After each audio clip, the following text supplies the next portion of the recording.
할렐루야. 네, 평안하셨습니까? 제가 한국에 한 열흘 갔다 왔습니다. 아버님 소천하시고 이제 장례 후에 굉장히 중요한 일들이 많이 있었습니다. 그래서 이렇게 한국에 아주 너무 잘 다녀왔고요. 참 간증할 만한, 나눌 만한 정말 놀라운 일들이 굉장히 많이 있었습니다. 너무 은혜롭고 가져갔던 모든 기도의 제목들을 다 응답받고 정말 너무 감사한 그런 임무를 잘 마치고 예, 그런 가정사역적인 임무를 잘 마치고 돌아오게 되었습니다. 여러분 다시 여러분 뵙게 되어서 너무 반갑고 예, 속히 여러분을 뵀으면 좋겠습니다. 그러나 돌아온 이후에 이제 자가격리 저희 집안에 지금 꼼짝도 안 하고 예, 집안에서 자가격리 중입니다. 그래서 오늘은 성경 공부를 지금 마이크도 없고 그래서 이 소리가 잘 녹음이 될지 제가 약간 불안한데요. 그냥 컴퓨터만 가지고 지금 녹음을 하고 있습니다. 그래서 만약에 소리가 조금 불편하시더라도 예, 한 주만 좀 참아 주시면 감사하겠습니다. 그래서 이렇게 오늘 집에서 저희 집에서 지금 이렇게 찍고 있고요. 예, 속히 여러분을 뵙고 싶습니다. 다시금 여러분 뵙고 예, 또 여러분 섬기고 교회를 섬길 수 있는 날이 속히 왔으면 좋겠습니다. 자, 그럼 우리 한번 기도하고 우리 화요 신약 파노라마 2 예, 네 번째 시간이 되겠습니다. 예, 네 번째 시간을 시작하도록 하겠습니다. 기도하겠습니다. 좋으신 아버지 하나님 감사합니다. 신약 파노라마 2를 저희가 시작하고 이렇게 연속하지 못하고 이렇게 한 두 주 정도 쉬게 되었습니다. 아버지 하나님, 좀 연속성 없이 끊어진 기간이 있지만 아버지 하나님 주의 말씀을 우리는 더욱더 집중해서 살필 수 있는 시간 되게 하여 주시고 그리고 이 시간을 통하여서 마가복음을 우리가 더욱더 깊이 이해할 수 있는 복된 시간이 되게 하여 주시며 또한 그를 통해서 하나님과 인격적으로 더 깊은 만남이 있고 또한 하나님의 형상을 더욱더 닮아갈 수 있는 복된 이 자리, 복된 이 시간 되게 하여 주시옵소서. 이 시간 전적으로 주님 두 손에 의지하옵고 감사하오며 예수 그리스도 이름으로 기도하옵나이다. 아멘. 할렐루야. 화요 신약 파노라마 2 이제 네 번째 시간 오늘 시작하도록 하겠습니다. 자, 오늘은 마가복음이 되겠습니다. 마가복음이 되겠는데요. 자, 첫 번째, 숙제 검사를 해야 되겠죠? 마가복음은 몇 장까지 있었죠? 여러분, 몇 장을 읽으셨습니까? 네, 마가복음 총 16장으로 구성되어 있는 말씀이죠. 자, 마가복음 16개장을 여러분 다 읽으셨습니까? 예, 읽으셨다면, 한번 손 들어보시죠. 읽으신 분 손 들어보세요. 네. 저는 볼 수 없지만, 하나님은 지금 다 보고 계세요. 예, 그래서, 예, 손 드신 분들, 예, 하나님은 기억하실 겁니다. 그리고 저는, 예, 지금 이 시간에 참여하시는 여러분들이 다 읽으셨을 것으로 여러분을 믿고, 예, 자, 숙제 검사를 마치도록 하겠습니다. 자, 그럼 이제 본격적인 성경 공부에 들어갑니다. 마가복음 개론을 공부하도록 하겠습니다. 마가복음 개론입니다. 첫째, 저작에 대해서 좀 생각해 보면, 마가복음은 누가 썼을까요? 예, 마가 요한이 썼습니다. 마가라는 예수님의 12제자 중에 마가가 있어요, 없어요? 예수님의 12제자 중에 마가가 있습니까, 없습니까? 마태는 있죠, 그죠? 예, 마가라는 제자가 있어요, 없어요? 예, 없죠. 요한이란 제자, 예, 이거는 이제, 예, 그렇죠. 요한이란 제자는 있죠. 근데 마가 요한은 12제자에 들어가지 않겠죠? 그러나 성경에 나옵니다. 성경에 나오는데 이 마가 요한이라고 하는 요 제자가 그렇게 대단한 인물로 나오지는 않습니다. 예, 사도행전에 보시면은요, 제1차 전도 여행을 떠나게 될 때, 바로 요 마가 요한이, 예, 사도 바울과 바나바 그 일행에 함께 출발하게 됩니다. 그러나 도중에 예, 중도 하차를 하게 되죠. 그래서 2차 전도 여행을 떠날 때, 여러분 기억하십니까? 2차 전도 여행을 떠날 때 사도 바울과 그리고 바나바가 심하게 다퉜다 그러죠. 그래서 서로 갈라서게 됩니다. 그 갈라서게 된 원인을 제공한 사람이 바로 이 마가 요한입니다. 마가 요한을 데려가도 되겠냐? 안 된다 하는 게 사도 바울이었죠. 그런 사람을 어떻게 데려갈 수 있느냐 하는 게 사도 바울이었고, 그래도 데려갑시다 하는 게 이제 바나바였죠. 그래서 둘이서 심히 다투고, 다투어서 이제 사도 바울과 바나바가 갈라서고, 예, 끝까지 이 마가 요한을 품었던 사람이 바나바이고, 실제로 그렇게 했을 때 나중에 사도 바울도 이 마가 요한이 내게 유익하다라고 하는 그런 표현을 하는 거 보면, 그 이후에 원래는 마가 요한이 조금 이렇게 좀 신뢰하기가 조금 그런 사람이었던 것 같아요. 그렇게 신실하지 못한 그런, 예, 그런 제자였던 것 같습니다. 그런데 나중에는 정말 그렇게 신뢰할 만한 그런 신실한 제자로 되었던 사람이 바로 마가 요한인 것으로 우리는 그렇게 생각하고 있습니다. 바로 이 마가 요한이 마가복음을 지었습니다. 그리고 뭐 사실 이 마가에 대해서는 성경에 뭐 여기저기 나오죠. 굉장히 부자였을 것 같아요. 이 마가의 다락방에 뭐 120명이 모일 정도면 그 마가의 집이 얼마나 컸겠습니까? 그죠? 그러니까 아마 이 마가는 굉장히 부자였던 것 같고, 초반에는 그렇게 신실하지 못했으나 나중에는 아주 신실한 하나님의 종이 되었던 사람으로 보입니다. 바로 그 마가가 하나님의 계시를 받아서 마가복음을 썼던 것이고요. 그리고 마가복음의 저작의 연도는 AD 60년경으로 보고 있습니다. 다른 성경들에 비해서 굉장히 빨리 쓰여진 책이 바로 마가복음입니다. 그래서 AD 60년경에 쓰여졌을 것으로 보이고, 로마라고 제가 기록해놨는데, 이 마가복음은 로마에서 쓴 것으로 보이고, 그리고 로마에 있는 성도들 혹은 로마에서 아직 하나님을 믿지는 않지만, 예수 그리스도를 믿지는 않지만, 뭐 요즘 말로 말하면 VIP들, 전도 대상들, 그런 사람들을 위해서, 로마 사람들을 위해서 쓰여진 것이 아니겠느냐라고 생각을 합니다. 왜냐하면 이 마가복음을 보다 보면은 다른 서신서나 어떤 다른 복음서에는 보지 못하는 그런 표현들이 보이거든요. 예를 들면요.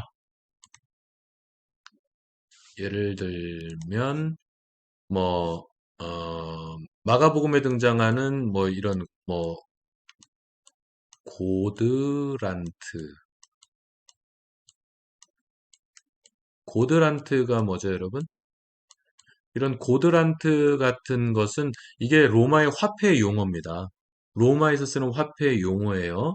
그런 바로 이 고드란트라고 하는 단어가 나오는 거 보면 이건 로마인들이나 이해할 만한 단어인데 굳이 고드란트라는 단어를 번역해서 설명하는 장면이라든지 아니면 무슨 뭐 브라이도리온이나 레기온 같은 그런 로마의 군사 용어거든요. 그리고 또 어떤 마태복음의 시간과 이 마가복음의 시간이 좀 다르죠. 그것은 로마적인 어떤 시간 개념을 사용했기 때문입니다. 그래서 다른 거예요. 아니, 이 복음서가 왜 내용이 다르지? 다를 리가 있겠습니까, 여러분? 다를 리가 없죠. 복음서들이 어떤 이게 표현이나 이런 것들이 달라 보이는 것들이 많이 있죠? 그러나 실제로 그 내용적으로 다르겠어요? 안 다르겠어요? 다를 리가 없죠. 하나님의 말씀은 정확무호합니다. 다를 이가 없어요. 이와 같은 배경이 있는 거죠. 이와 같은 배경이 있는 거예요. 이건 로마에서 쓰여졌기 때문이죠. 로마에 있는 사람들이 주요 독자들이었기 때문에 로마 사람들이 이해할 수 있는 언어와 로마 사람들이 이해할 수 있는 개념, 로마 사람들이 이해할 수 있는 그런 환산법, 화폐 용어 이런 것들을 사용했다라고 하는 것. 뭐 요 정도만 대충 알고 계시죠? 제가 지난 시간에도 말씀드렸다시피 이 화요 신약 파노라마 2는요. 이런 어떤 그 신학적인 공부보다는 그냥 성경 그 자체 속으로 들어가고 싶기 때문에 뭐, 뭐 깊이 공부 이 정도면 그냥 여러분 이 정도 아시면 괜찮을 것 같습니다. 자, 그다음 주제는 종으로 오신 예수 그리스도. 마태복음과는 어떻게 틀립니까? 마태복음은 뭐였어요? 종이 아니라 뭐였어요? 종이 아니라 뭐였습니까? 마태복음은 왕이죠, 여러분. 왕이죠. 마태복음은 왕으로 오신 예수 그리스도를 보여주는 겁니다. 유대인의 왕으로 오신. 그래서 구약 성경의 예언 그 인용도 굉장히 많고요. 구약의 성취 그런 것들을 이렇게 보여주는 장면도 많이 나오죠. 그런데 이 마가복음의 특징은 종으로 오신 예수 그리스도입니다. 이게 바로 주제예요. 그다음에 목적, 저장 목적. 마가복음을 저장한 목적은 무엇이냐면 고난 중에 있는 성도들을 위해서 기록된 것입니다. 고난 중에 있어요. 지금 성도들이 고난받고 있어요. 예수 그리스도를 믿는다는 이유만으로 지금 성도들이 고난을 당하고 있습니다.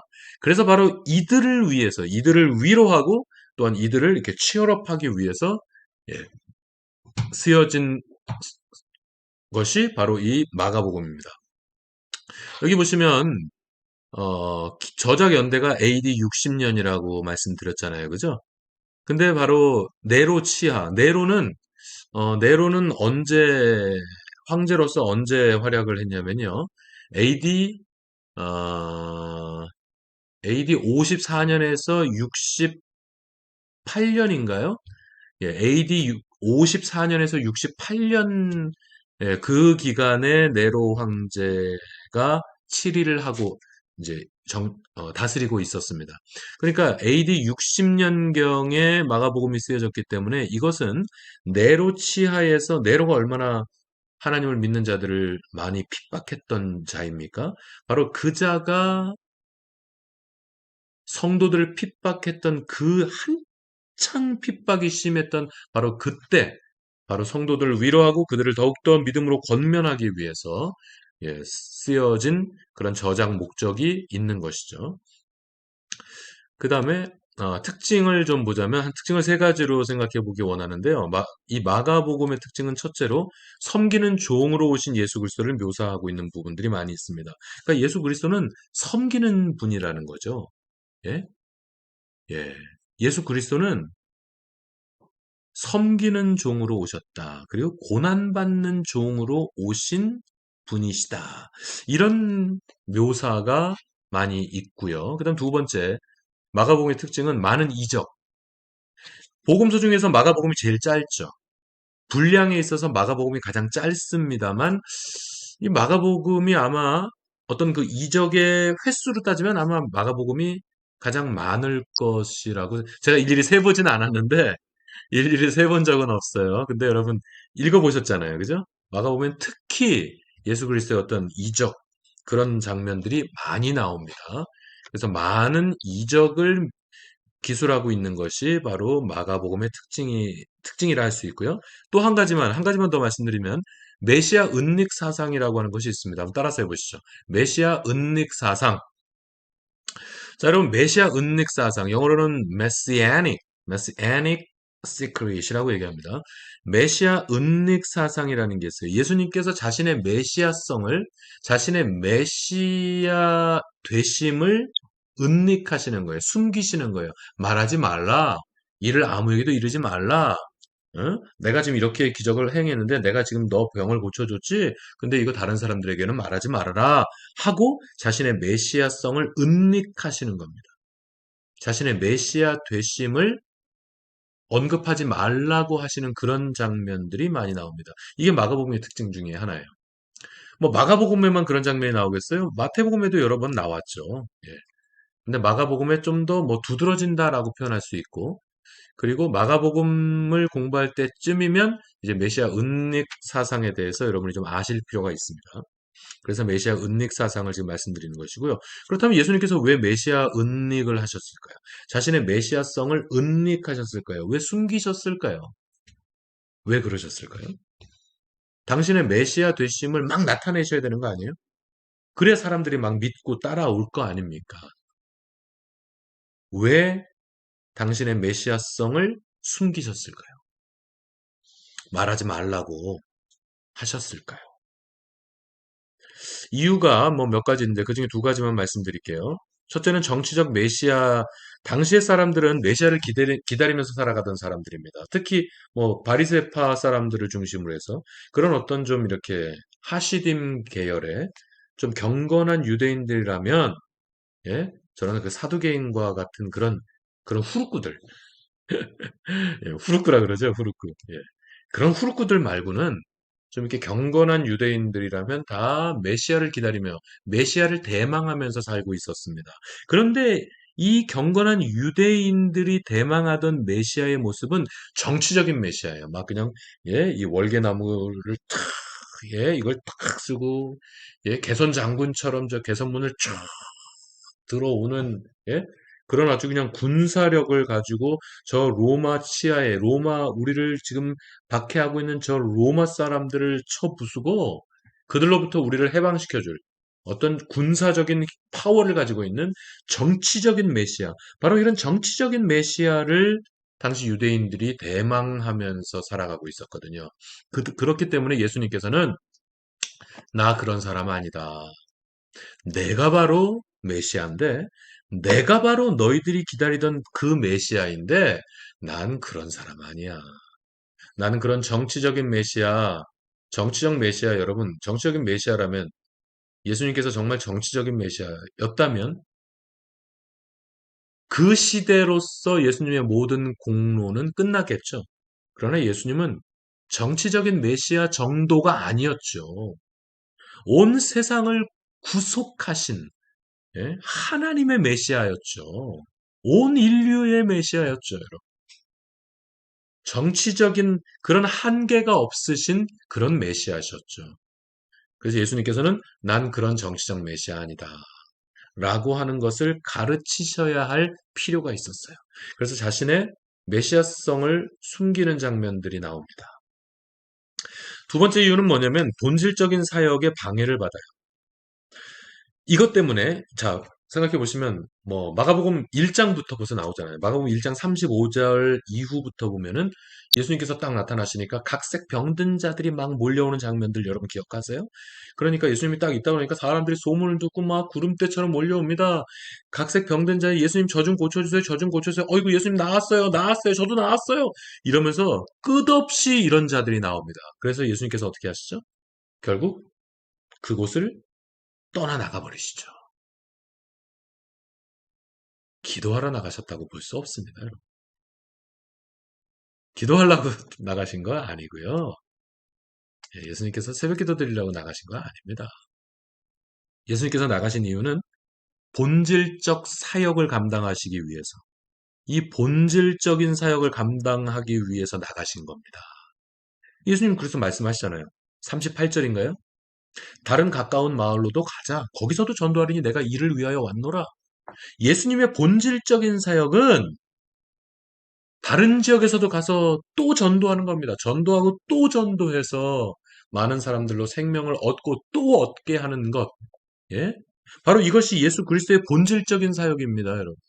이 본질적인 사역을 해야 되는데 사람들이 정치적인 메시아라고 기대를 하거나 아니면 와우 우리 대단한 선지자가 나왔어 대단한 선지자가 우리 지역에 오셨어 하면서 몰려들어서 내 병 좀 고쳐주세요 이거 하고 있다고요. 이건 본질적 사역이 아닙니다. 부수적인 사역인 거예요. 그런 부수적인 사역에 치여서 본질적인 사역을 놓치는 경우들이 우리한테, 우리 인간사회, 우리 교회 가운데 얼마나 많습니까? 그러나 예수님은 이 본질적인 사역을 절대로 놓치지 않으셨습니다. 그래서 기껏 병을 고쳐주셨어요. 얼마나 흥분했겠습니까? 이 흥분한 사람에게 이거 어디 가서 말하지 말아라. 라고 메시아 은닉을 하십니다. 당신의 메시아성을 은닉하세요. 당신의 본질적인 사역을 계속 감당하기 위해서 당신의 메시아성을 숨기시는 겁니다. 자, 성경에 보면 이런 장면들 여러분 기억하실 거예요. 바로 이 메시아 은닉. 이 메시아 은닉은 바로 이런 정치적인 메시아를 기대하던 자들. 예, 그들에게 뭔가를 가르치실 필요가 있었고, 그리고 본질적인 사역에 방해를 받기 때문에 이렇게 메시아 은닉을 하셨다라고 하는 거. 자, 이런 것들 다시 한번 쫙 보시고요. 여러분이 지난 주간에 읽으셨던 마가복음을 한번 생각해 보시면 고개가 이렇게 끄덕여지는 그런 장면들이 있으신가요? AD 60년경? 아, 로마에서 썼으니까. 그런 게 있었죠? 예. 고난 중에 있는 성도들을, 네로치아에 있는 성도들을, 네로치아에서 핍박받고 있는 그 성도들을 위해서 썼거든요. 그래서 이 마가복음에는 그런 특징들이 있는 겁니다. 특히나 많은 이적이 있죠. 고난받고 있지만 이거 봐라. 예수께서 이런 능력을 행하셨다. 예수께서는 정말로 하나님의 아들 섬기는 종으로 오신 메시아셨다. 이것을 가르쳐주고 있죠. 그러면서 메시아 은닉하는 장면들이 나옵니다. 이런 이유? 이런 이유가 있었기 때문입니다. 자, 그럼 이제 다음 단계. 자, 마가복음을 요약하는 시간을 갖도록 하겠습니다. 마가복음 다 읽으셨죠? 자, 마가복음 다 읽고 오셨는데요. 우리 한번 저랑 같이 한번 요약을 해보시죠. 자, 직접 빨리 들어가겠습니다. 시간을 아끼죠. 자, 1장부터 16장까지 있었어요. 먼저 1장을 어떻게 요약할 수 있었을까요? 여러분 1장을 한번 생각해 보세요. 성경책 피셨어요? 여러분 성경책 피시고 보시면서 따라오셔도 됩니다. 사실은 그렇게 하는 게 더 맞아요. 예, 사실 그게 더 맞아요. 근데 저는 이거 하다 보면 이게 지금 컴퓨터를 계속 만지면서 하고 있기 때문에 제가 성경책 보는 걸 자꾸 잊어버리는 거예요. 근데 여러분은 성경책을 보시면서 따라오세요. 그러면 더 좋아요. 자, 먼저 마가복음 1장을 어떻게 요약할 수 있을까요? 저 같으면 이렇게 요약하겠습니다. 세례와 시험이라고 요약하겠습니다. 세례와 시험. 그렇잖아요. 마태복음은 족보부터 시작하잖아요. 그죠? 그죠? 족보부터 시작하고 뭐 수태고지 뭐 이런 것들이 나오잖아요. 근데 마가복음은 세례 바로 그냥 세례 요한이 나오고 예수님 세례 받으시고 시험 받으시는 장면으로 바로 가버립니다. 굉장히 속도가 빠르죠? 굉장히 속도가 빨라요. 세례와 시험이 나오면서 예수님께서 새벽 오일을 미명에 한적한 곳으로 나가서 거기서 기도하시더니 그 내용으로 그 내용으로 딱 가는 겁니다. 예. 예수님의 본질적인 사역을 위해서 사람들이 그냥 예수님이 어디 의원쯤으로 생각하는 거예요. 아주 용한 대단한 의원 정도라고 생각하는 거예요. 그러니까 예수님께서 탁 떠나 나오시죠. 그 도망가시는 그런 분위기인 겁니다. 피해 나오시는 그런 분위기인 거예요. 그 장면이. 그래서 새벽 오일은 미명에 기도하시는 예수님의 모습을 보게 되는 것이고요. 그리고 그 분위기를 이어서 2장은 계속해서 뭐 병을 고치시죠. 뭐 중풍병자 고치잖아요. 그죠? 중풍병자가 안 되니까 뭐 지붕으로 내리는 그런 장면. 그리고 예, 건강한 자들에게는 의원이 쓸데없다라는 이제 그 말씀으로 이어지죠. 2장은 어떻게 요약하면 되겠습니까? 2장은 그러나 그 다음에 나오는 금식 논쟁 그리고 안식일 논쟁이 계속되죠.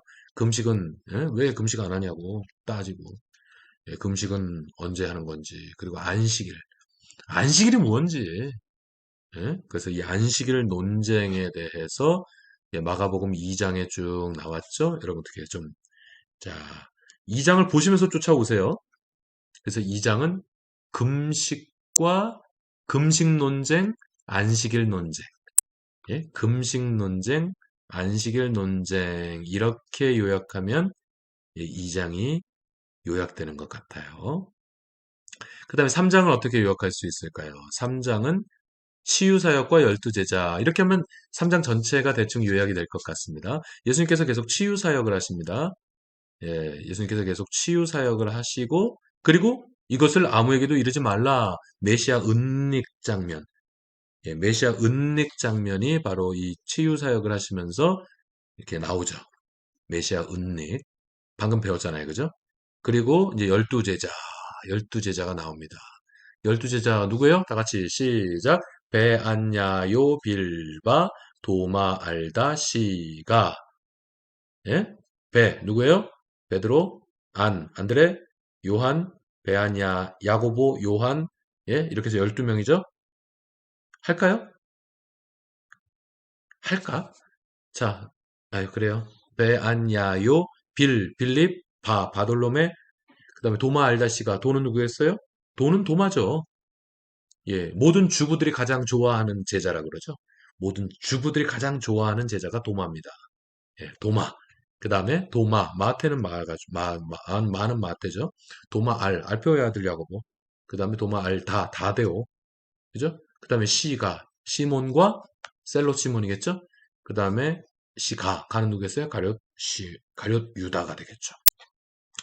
이렇게 해서 치유 사역을 계속 하시면서 메시아 은닉하시는 장면, 그리고 열두 제자를 딱 다 부르신 예, 그러면서 바알세불 논쟁도 뭐 나오죠.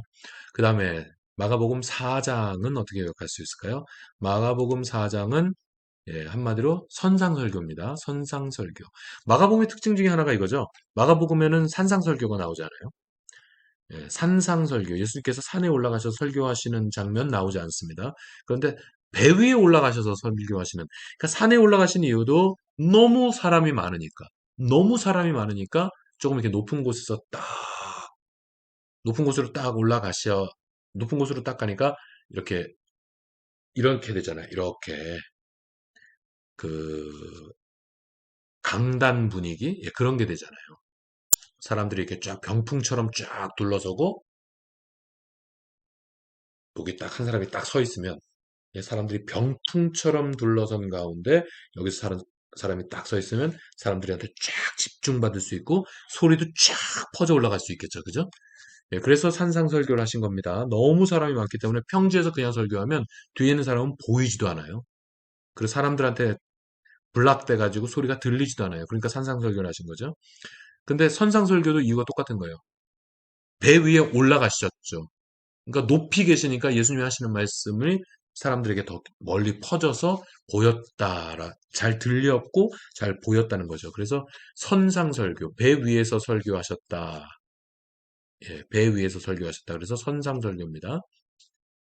이 선상설교에서 뭐 씨 뿌린 자의 비유, 등불, 예, 등불을 등경 위에 두는 거, 그다음에 겨자씨 비유 이렇게 이런 설교들을 하셨습니다. 선상설교, 마가복음의 특징이라 할 수 있겠죠.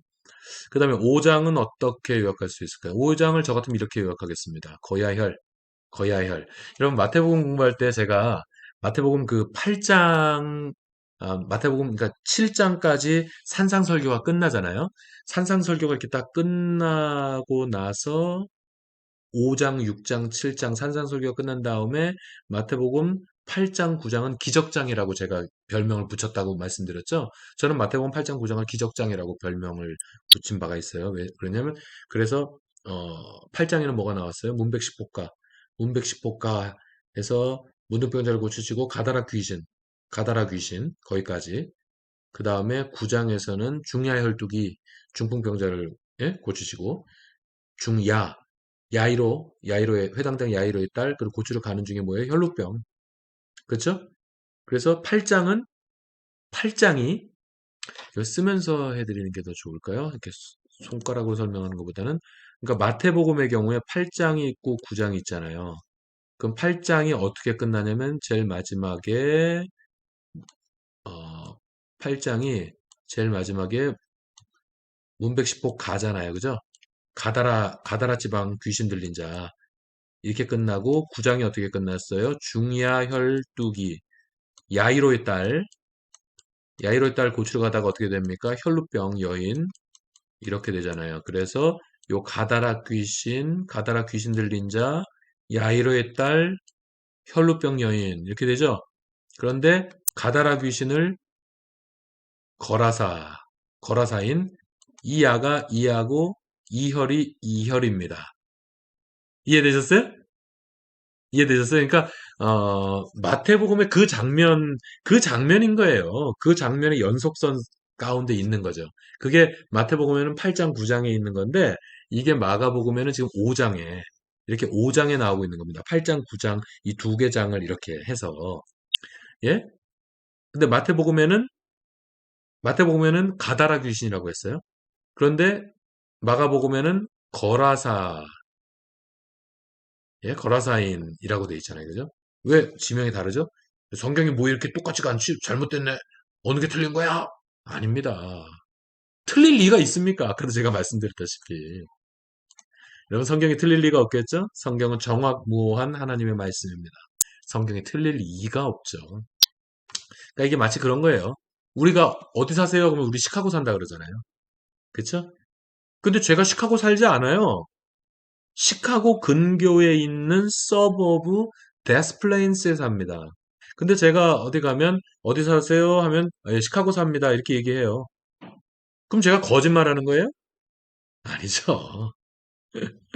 저는 시카고 근교의 데스플레인 이렇게 디테일하게 얘기를 합니까?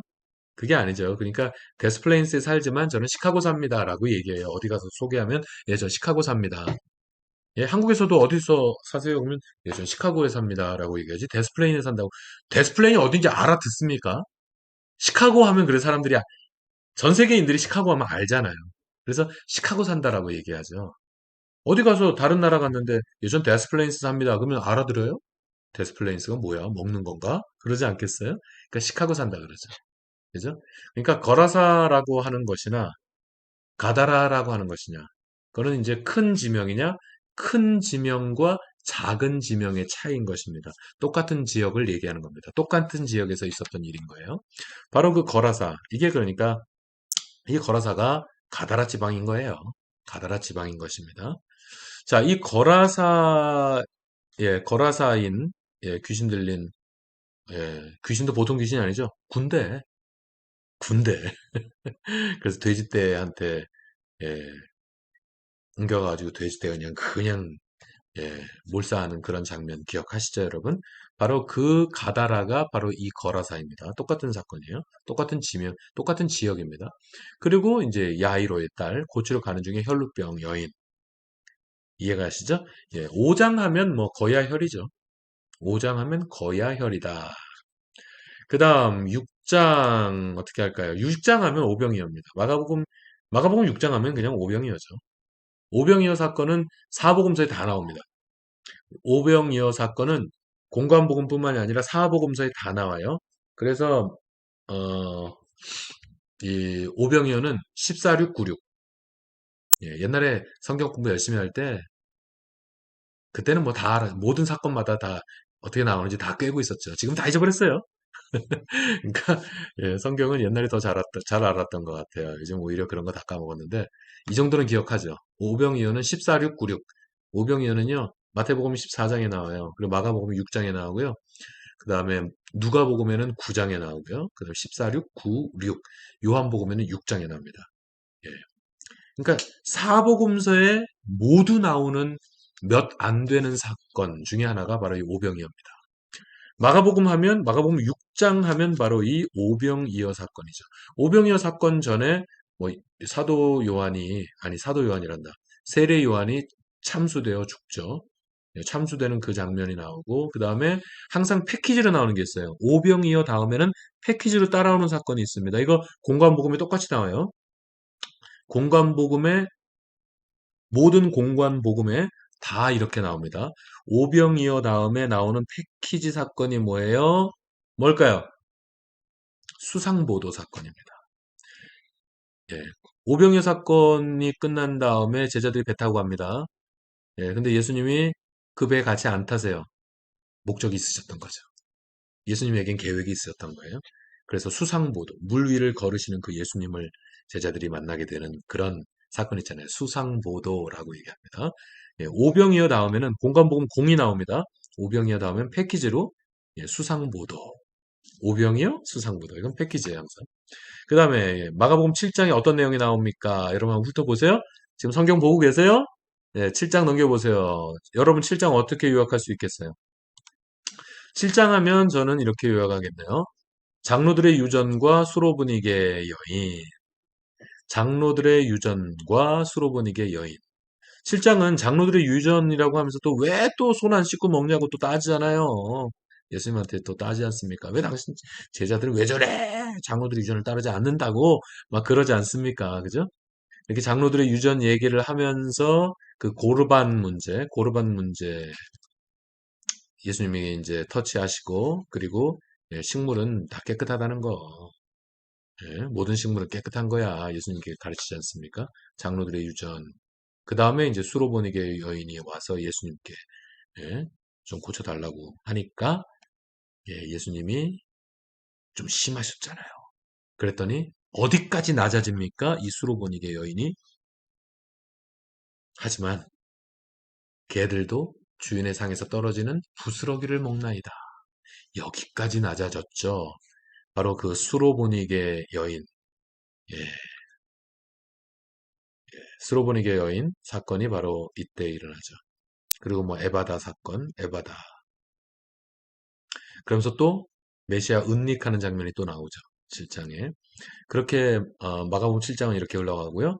마가복음 8장 하면 어떤 내용이 나올까요? 마가복음 8장. 칠병이요. 예. 6장에 오병이어 나오고요. 8장에는 칠병이어가 나오죠. 칠병이어. 요거는 물고기 5마리와, 아니. 떡 5덩어리와 물고기 2마리 가지고 5,000명 먹인 거고요. 얼마나 남았어요? 남은 게 12바구니죠. 그러면 7병이는 뭐예요? 7개의 떡덩어리와 7개의 떡덩어리와 2개의 물고기 가지고 이때와 이때의 이런 거 성격 공부되면 재밌을 거예요. 그죠? 이때 남은 게 어떻게 돼요? 12바구니에요? 남은 게 어떻게 됩니까? 이때는 7광줄이 남죠. 예, 좀 차이가 있습니다. 바구니하고 광주리는 달라요. 광주리는 엄청 크죠. 엄청 큰 겁니다. 엄청나게 많이 남은 겁니다. 그래서 칠병이어 사건이 나오고요. 그 다음에 이제 베드로 고백.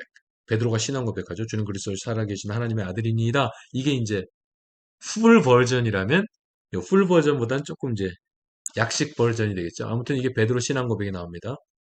베드로 신앙 고백이 나오고 이것도 어떤 패키지가 있어요. 이것도 항상 패키지가 있습니다. 베드로 신앙 고백, 이거 베드로 신앙 고백도요. 이거 공간 복음이 다 나와요. 베드로 신앙 고백도 공간 복음에 다 나옵니다. 공간 복음이 다 나오는데 공간 복음의 공히 그것도 패키지로 기록되는 내용들이 있어요. 예수님께 신앙 고백, 주는 그리스도시여 살아계신 하나님의 아들이니라 딱 고백을 했을 때 예수님이 칭찬하시죠. 그러면서 하셨던 예수님의 말이 뭐냐면 제1차 순환 고백, 순환 고백이 아니라 제1차 순환 예고라고 할 수 있겠죠. 제1차 순환 예고. 난 이렇게 해서 고난받다 죽을 거야. 그러나 다시 사흘 만에 부활할 것이다. 라고 하는 이 제1차 순환 예고가 베드로의 신앙 고백 다음에 패키지로 나옵니다. 이거 공간복음에 다른 마태복음에도 이렇게 나왔어요. 마태복음에는 베드로 신앙 고백이 어디 나왔어요? 마태복음 16장에 나왔잖아요. 그죠? 아마 마가복음에는 누가복음에는 이게 9장에 나올 거예요. 맞나? 이거 뭐 찾아보긴 그렇고. 예. 이게 아마 16, 8, 9일 거예요. 예. 자, 보세요. 이 베드로 고백, 그러니까, 마태복음에는 16장에서, 그리고 마가복음에서는 8장에서, 예? 그리고 누가복음에서는 9장이라고요. 이렇게 공간복음에 똑같이 나오는 사건인데 똑같은 패키지 사건으로 연결됩니다. 베드로가 신앙 고백하니까 예수님이 칭찬하셨어요. 그러고 나서 제1차 순환 예고를 하신단 말이에요. 그랬더니 베드로가 그러지 마세요 그러잖아요. 그랬더니 아주 되게 야단을 맞죠. 아주 되게 야단을 맞죠. 사단아 내 뒤로 물러가라. 예?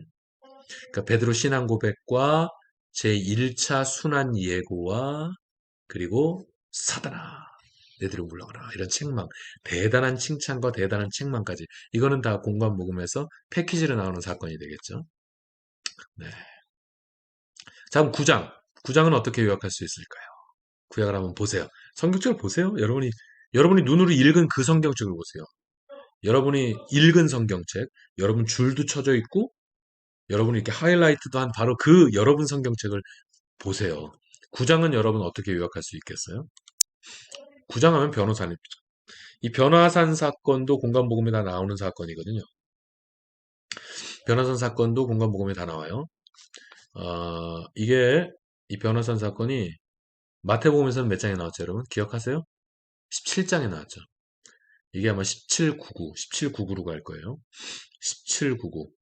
마태복음에는 17장에 나왔고요. 마가복음에는 9장에 나옵니다. 누가복음에도 변화산 사건이 9장에 나온다고요. 이것도 이 변화산 사건도 또 패키지로 나오는 사건이 있죠. 변화산 사건이 끝나고 내려오신 다음에 예? 물론 이제 예? 그 내려왔더니 그 간질병 못 고치는 그 제자들 책망하는 장면도 물론 있습니다만 이 패키지로 변화산 사건이 딱 끝나면 예수님께서 2차 순환 예고, 2차 순환 예고, 자, 이 베드로 고백 다음에는 1차 순환 예고, 변화산 사건 다음에 2차 순환 예고를 하십니다. 그 다음에 귀신 들린 아이, 예? 그 아이 고치고, 그 다음 따라 나오는 사건이 있어요. 누가 더 크냐? 누가 더 크냐? 이게 패키지로 나오는 사건들입니다. 공간복음에. 예, 구장하면 마가복음 구장하면 그냥 한마디로 변화사안이라고 하면 돼요.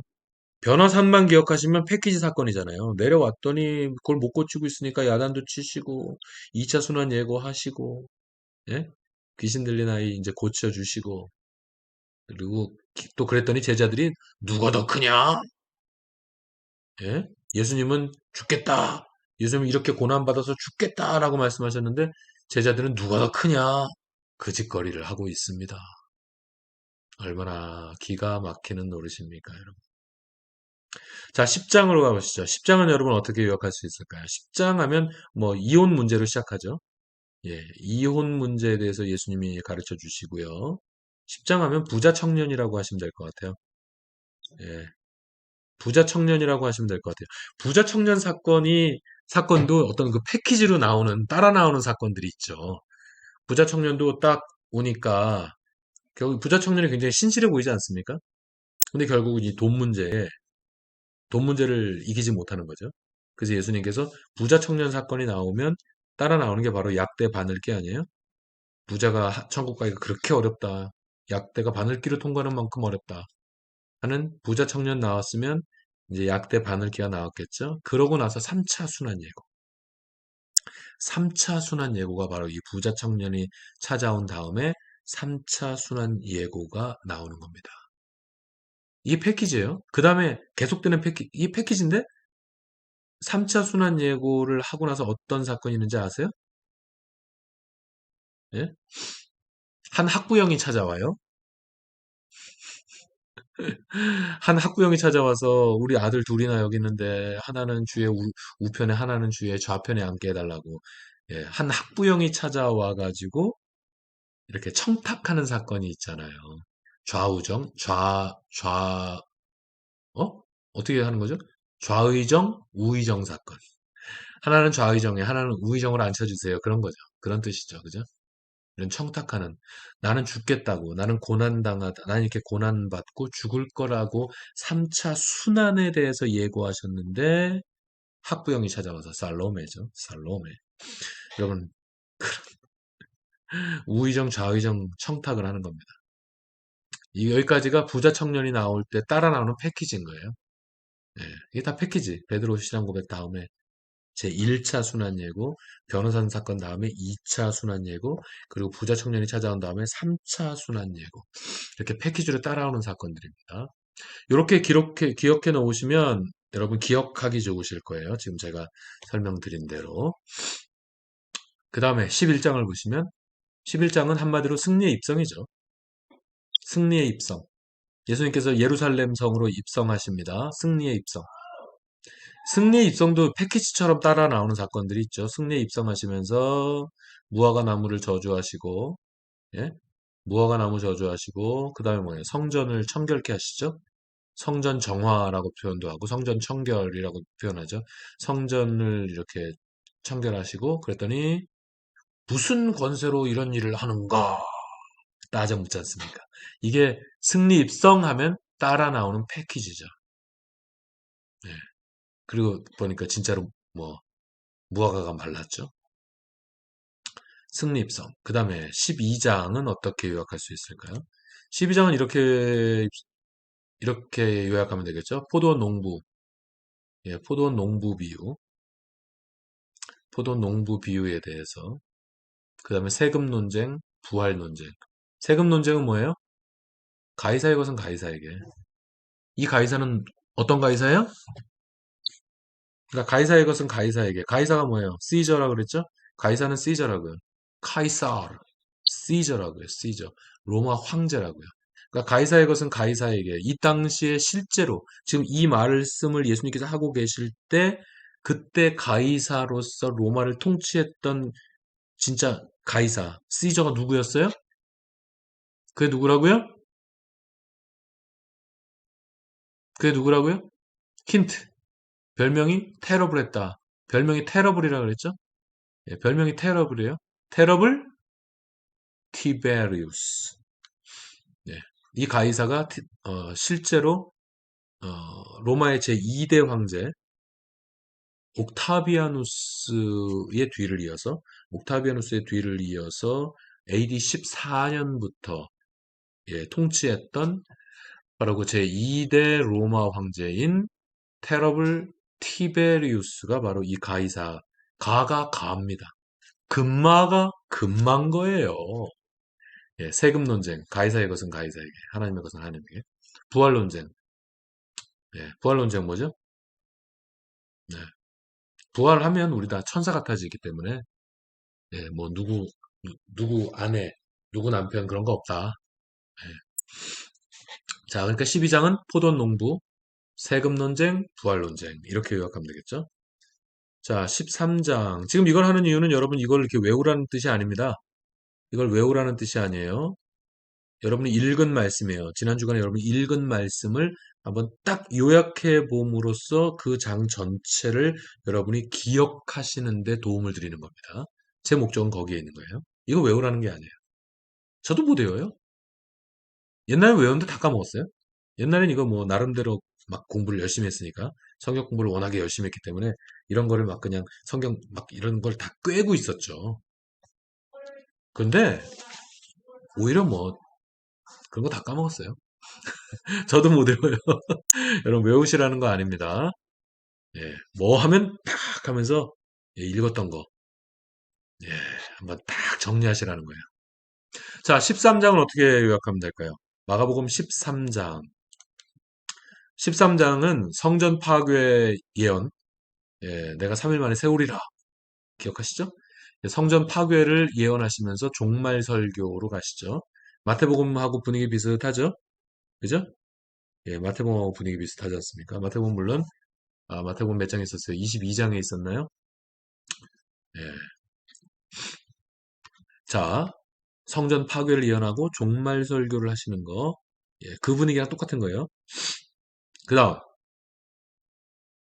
그러면 이 14장, 마가복음 14장은 어떻게 요약할 수 있을까요? 마가복음 14장은 한마디로 최후의 만찬이죠. 최후의 만찬 하면 그 전후에 이렇게 패키지처럼 따라다니는 사건들이 있죠, 물론. 최후의 만찬 전에 향유옥합, 예, 향유옥합, 옥합을 깨는 사건이 패키지처럼, 예, 공간복음에 다 패키지처럼 나오는 사건들이에요, 지금 이게. 최후의 만찬 하면 앞뒤로 예, 향유옥합, 최후의 만찬, 그리고 베드로가 부인할 것, 부인 예고, 제자들이 떠나갈 거고, 베드로가 부인할 거라는 거, 부인을 예고하시죠. 그리고 겟세마네로 오르시죠. 겟세마네 오르셨다가 잡히시지 않습니까?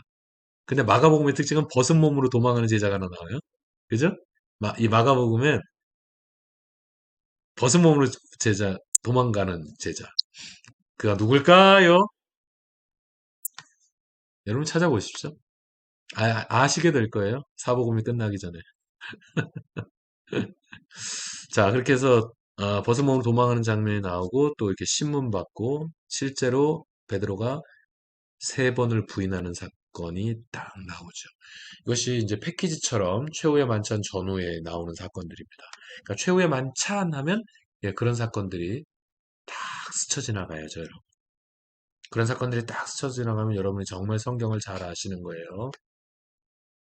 그 다음 마가복음 15장은 어떻게 요약할 수 있을까요? 한마디로 뭐 십자가죠. 예, 마가복음 15장은 한마디로 십자가예요. 십자가를 지시기 전에 물론 이제 빌라도에게 먼저 가죠. 빌라도한테 신문 받으시고 그리고 사형 선고를 받으시죠. 그러니까 빌라도한테 갔다가 그리고 군인들에게 또 넘겨가서 군인들이 희롱하는 장면까지 나오죠. 군인들이 희롱하는 장면. 빌라도 군인 그 다음에 십자가를 지시는 거죠. 십자가에 못 박히시는 거죠. 그 다음 마지막 자 마가복음 16장은 어떻게 요약할 수 있을까요? 부활과 마태복음 28장은 뭐 부활과 지상명령 이렇게 제가 요약해 드렸던 것으로 기억합니다. 예, 마가복음 16장은 부활과 선교 사명이라고 요약을 해봤어요. 왜냐하면 지상명령은 예, 예, 온 유대와 사마리아 땅까지 이르러 내 증인이 되고 볼지어다 내가 너희와 항상 함께 하시리라. 이 The Great Commission이라고 하는 예, 이 지상명령하고는 좀 내용이 다른 예, 좀 표현이 다른 예수님의 분부가 있으셨습니다. 그래서 지상명령이라고 표현하기보다는 그냥 부활과 선교 사명. 예수님께서 진짜 부활하셨잖아요.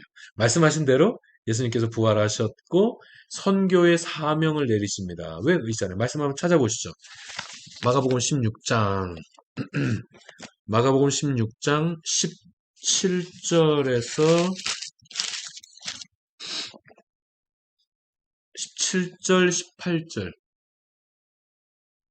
자, 마가복음 16장 17절 18절. 이거를 이게 마태복음으로 치면 이게 대사명, The Great Commission 같은 건데 좀 표현이 다르죠.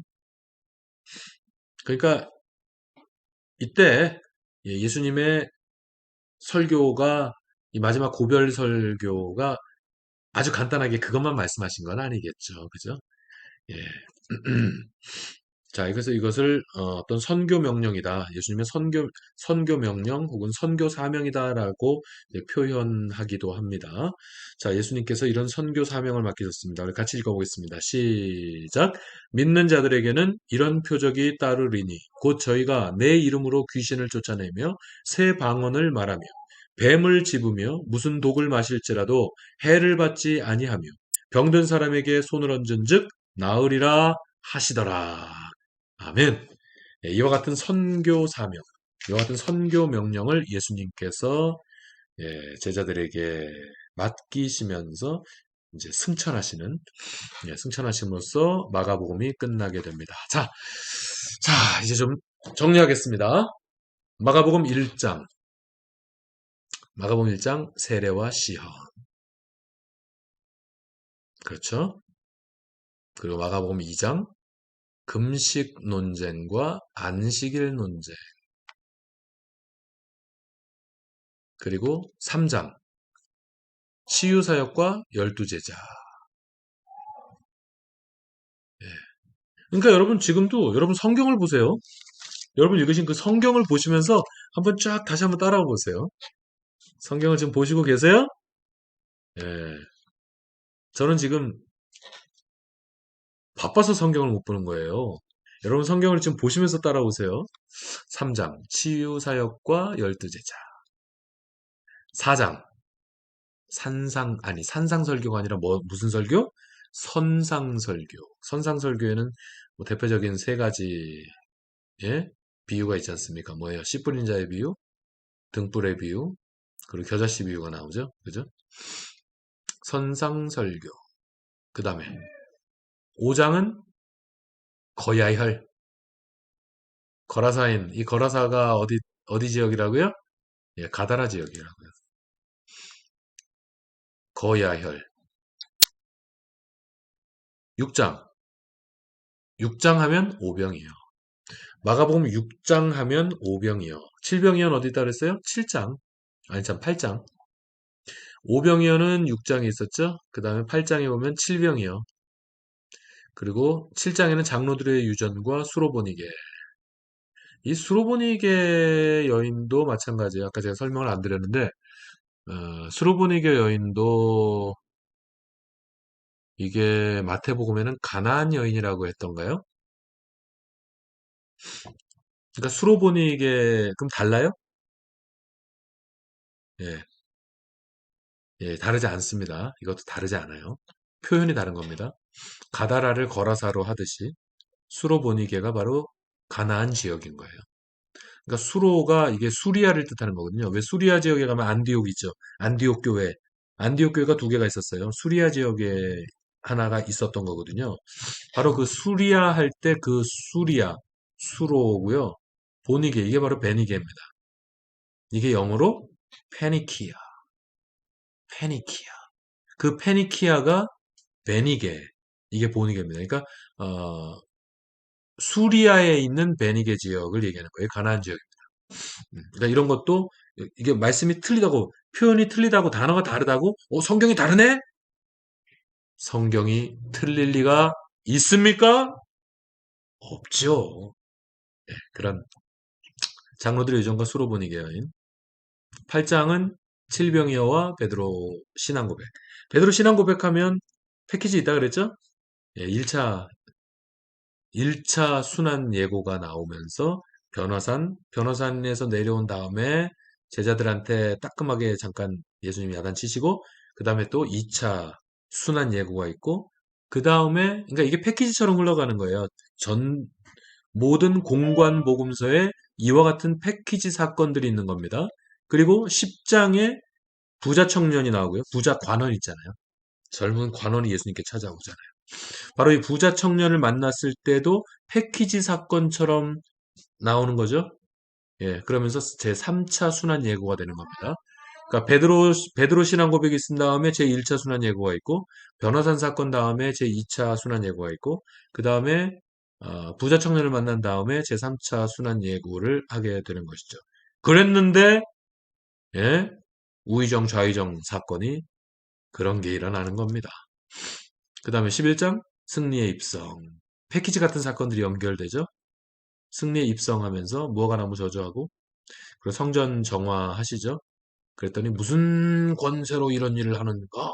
따져 묻죠.